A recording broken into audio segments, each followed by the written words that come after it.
Basically, my job function here is to coordinate all of the projects coming in, and at the same time, I'm a project manager for usually 6 to 8 projects.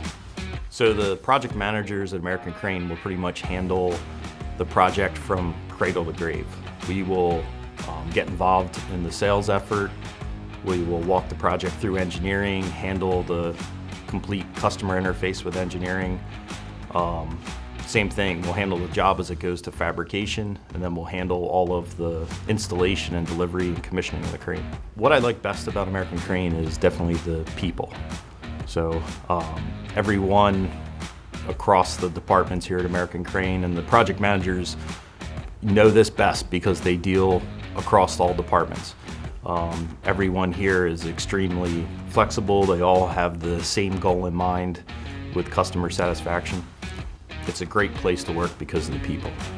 So grit matters as far as like the perseverance, integrity.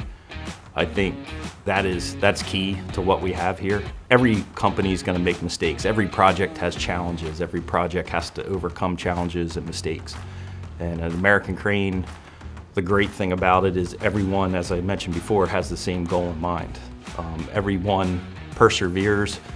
You know, in the end, everyone knows we need to give our customer the best product. There's always challenges in the way, but that's definitely the best thing about working here and pretty much what grit matters means to me. Everyone has the same goal in mind and they persevere till the end.